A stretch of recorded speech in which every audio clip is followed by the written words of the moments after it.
Hello everybody, welcome back. I'm Eric Mall, the conductor with the Ridgefield Symphony this season, and this video is about our second concert of this season. And on that concert, titled Enchantment and Enlightenment, is Michel Kahn, the incredible Michel Kahn, playing Beethoven's Fifth Piano Concerto, subtitled Emperor, as well as Sibelius' Second Symphony. It's going to be a fabulous show. It's at 7:30 p.m. on December 7th at the Richardson Auditorium at Ridgefield High School. I do hope you can all make it. And let's start talking about the music. So, Sibelius' Second Symphony, it's one of his most well-known and most well-performed pieces. And if you were at the concert, the very last concert of last season, we performed Sibelius' Finlandia. And this was written shortly after that piece, so it's kind of in the same vein.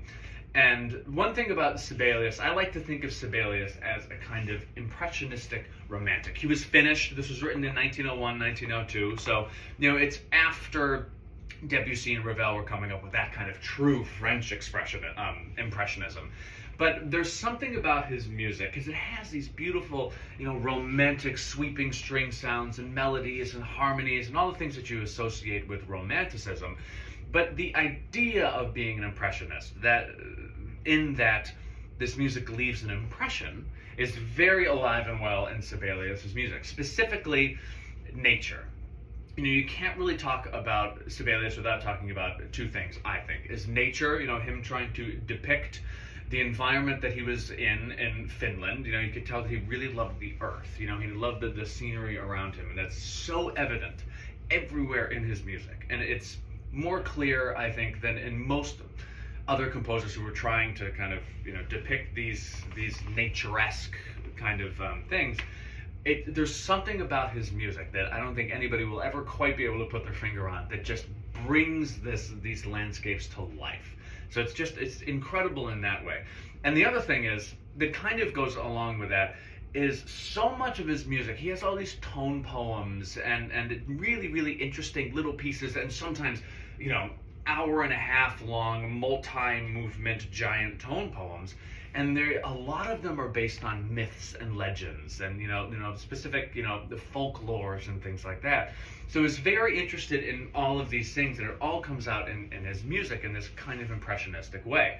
So it's this combination of bringing out the impression of nature and about, almost, the supernatural, beings and feelings and emotions, while also maintaining this kind of this is the late romantic era, so he's also maintaining this kind of the narrative trend in music, at the romantic trend in music at the time, so he has these kind of things that just connect to, what it is to be a human being, so it's kind of this internal and external thing going on in his music at all times, and I think it's really incredible.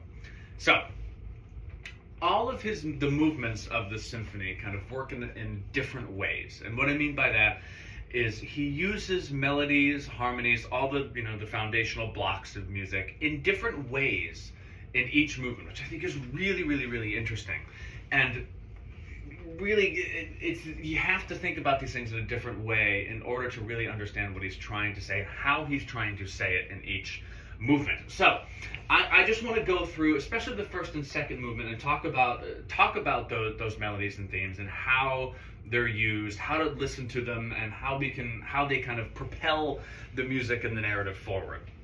And the first movement opens again very, very nature-like. The first thing that I think about is just a beautiful springtime.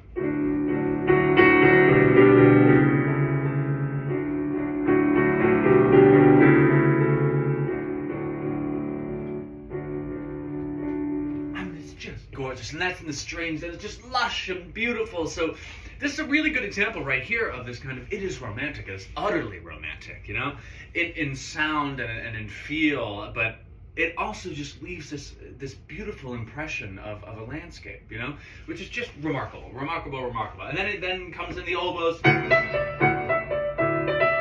think they're birds.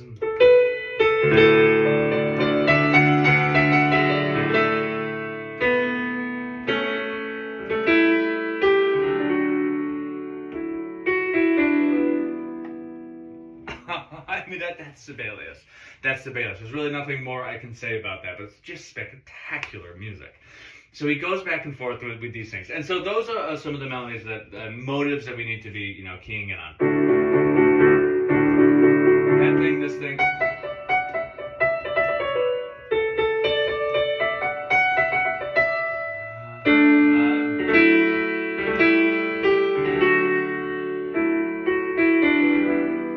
Three things already in about 15 seconds worth of music, right?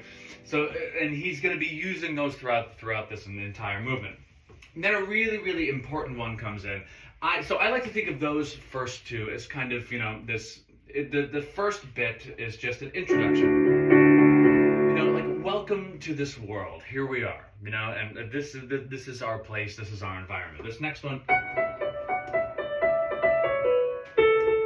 I mean, that's nothing, but this is, I like to think of it opening on kind of, not really a nostalgic thing, but this is our home, this is our happiness, this is our joy, and then this beautiful thing,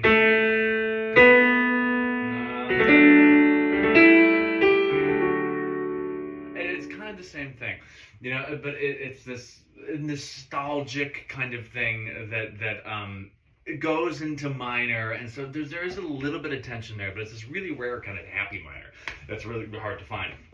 And then you have this theme.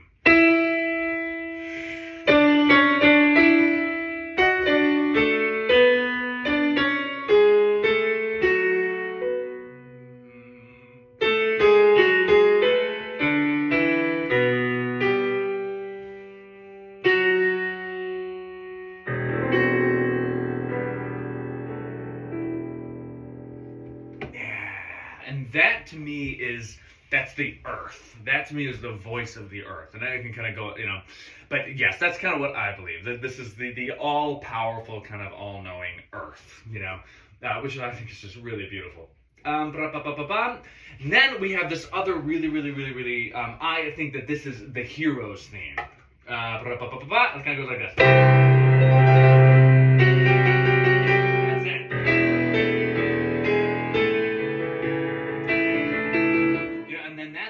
Comes back as well from the very beginning, but that thing right there, very simple, almost more like a motive,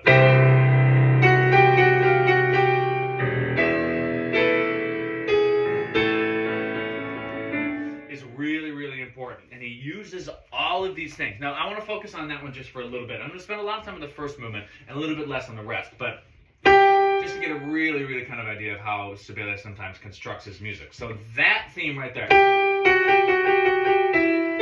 that's actually the third time he uses it, but it's kind of, the first real honest-to-goodness statement of it. So it happens like that right there, right? Then about major, beautiful, gorgeous, right? Then about 30 seconds later, maybe even less, it comes out like this. So we end here.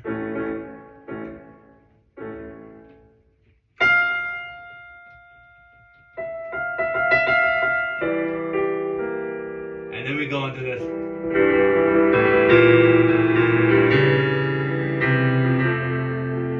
And so it enters in this kind of much darker spot, and it's a solo oboe rather than the whole orchestra playing this huge thing. So all of a sudden he's using it in a totally different way.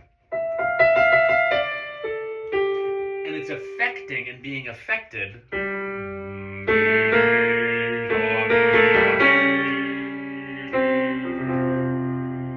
Which is in turn being affected by this stuff. And it's all just this kind of amalgamation of all these different things that are happening at the same time. And then he goes a little bit more forward, and we get another instance of it right here.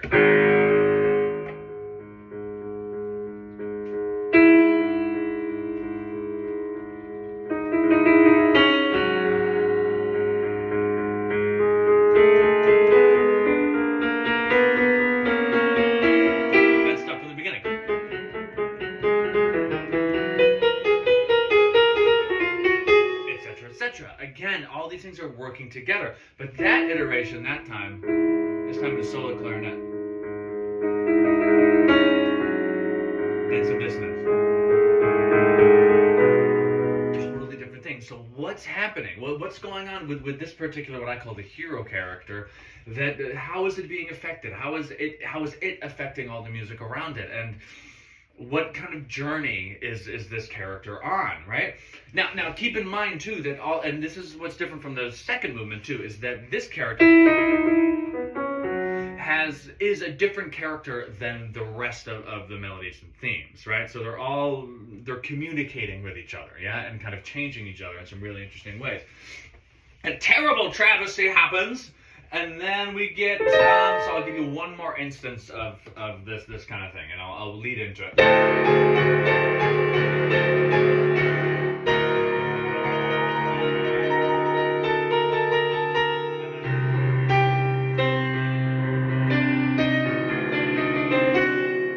Right, so there's that, and what is that? That's just...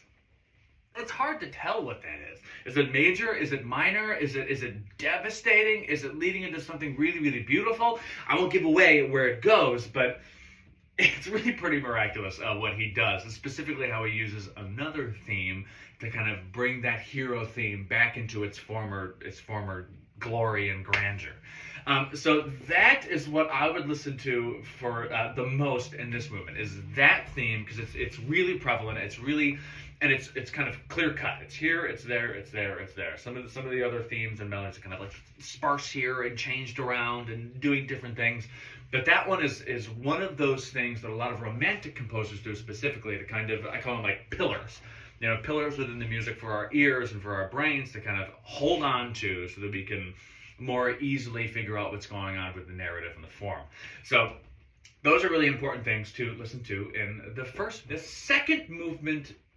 It's a little bit different in how he constructs it, specifically how he uses, this is my personal opinion, how he uses these themes and melodies a little bit differently. So in the first movement, there's all these different characters, yeah? There's the and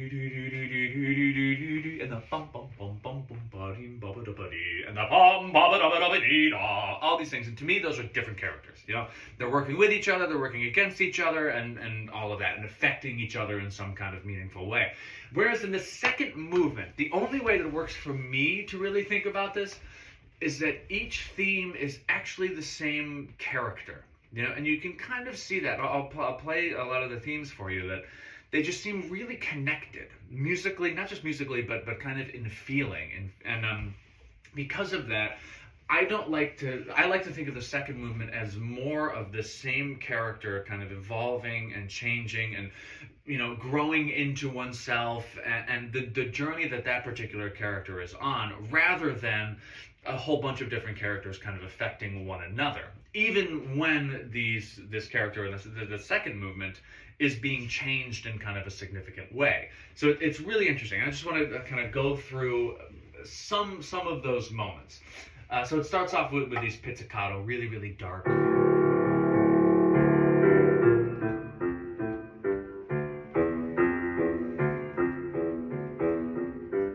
added a measure, but that's the idea. So it starts very quiet, very kind of, you know, he's making you lean in and really listen to some of these things. And to me, this is, you know, very, like you're kind of in a grotto. You know, you can always bring it back to nature with him. It's very grounded, very dark, very, you know, damp, you know, maybe like a cave or something. And then the first melody that he introduces is in the bassoons.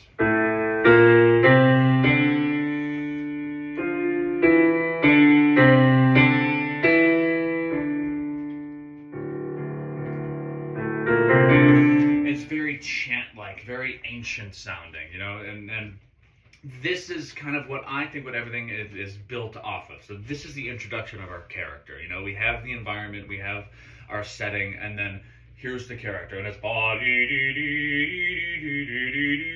that's our character, yeah? And whatever that means to you. And that character is going to change. We're going to actually witness and hear that character evolve based on the environment around him changing, I think. So...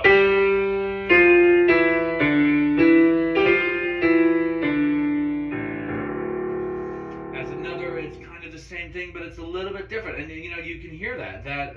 So this...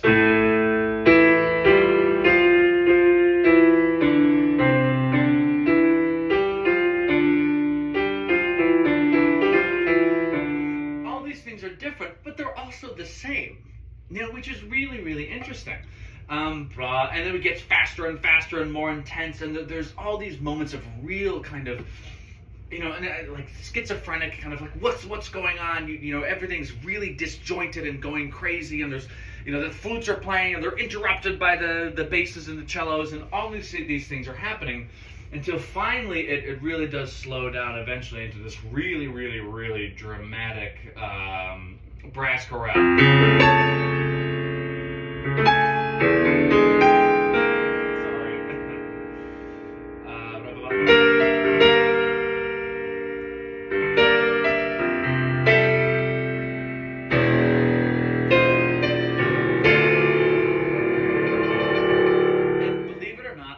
Think that is part of that same character too, and then that's another, and then immediately after that, so that's pretty darn devastating. And I'm sorry for the wrong notes, but and then it ends up here.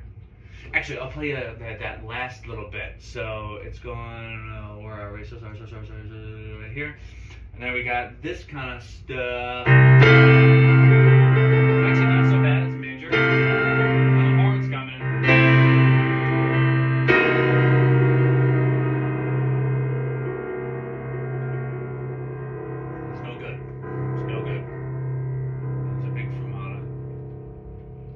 This happens.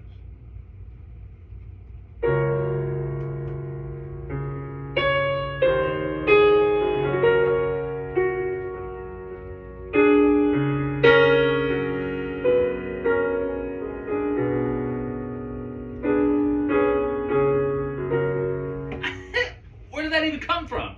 But again, this theme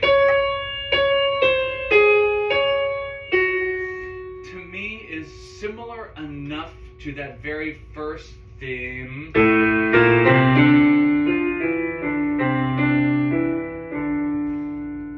compared to they're so similar to me that I really think what Sibelius is trying to do is depict this same character going through all these things. And that first bit, that ancient sounding thing, compared to this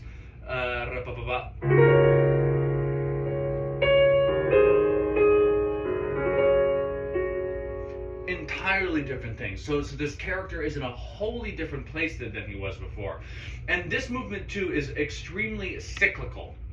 So what I mean by that is, it's really interesting, is that it's kind of like if you're thinking of the structure of a piece, like think of a poem, A B C D, A B C D, whatever, A B C D, A B C D. That's kind of what this movement and a lot of Sibelius is. It kind of goes A B C D E F G, A B C D E F G, which isn't atypical in more romantic literature, but in this case it's a little bit more literal, and so you're able to kind of see the same process of this character, the same kind of events happening to this character twice, and how that changes is really remarkable. For example, that theme right there,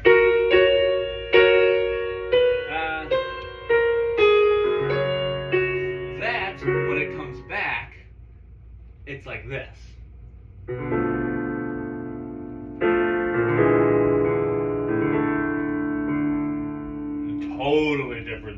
Totally different thing. So something has changed from the first iteration of this, and it's just absolutely remarkable piece of music. So I hope you enjoy that one. And that's what you can look for in that music. It's just seeing how that one character, all of these melodies, which is to me the same kind of melody, same character, how it's changing over time. The third movement is way too fast for me to even try to play at the piano, but it's really quite a romp with these wonderful little interjections. These really cool little melodies in the woodwinds and sometimes in the low strings that are, to me, are just kind of punctuating and again, it's very, this is kind of the environment, the earth, the ground, and then he has these just happening within this kind of atmosphere, which is really, really interesting. But it's a lot of fun. There's all these cool subitos and very kind of like whoa kind of moments, which is very interesting. But what's really cool is that it's one of my favorite melodies is actually in this this movement too, because he's going crazy, and then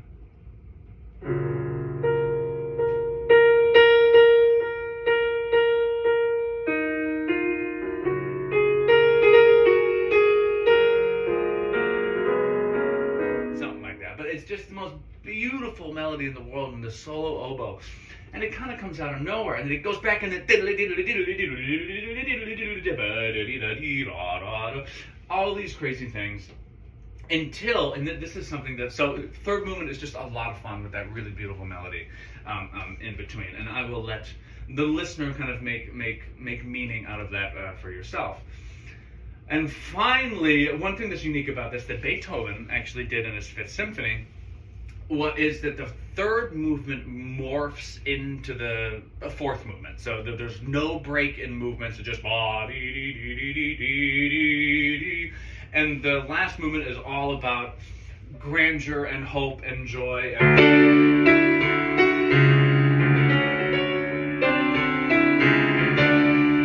And that kind of theme, that theme, as well as, there's not so much that I need to say about the fourth movement. It is so all-encompassing and so, it's just beautiful and heart-wrenching and hopeful and joyous, with, of course, moments of tension and despair too, but there's not so much to say about it. And he uses these two themes, primarily these two themes, to kind of bring that out.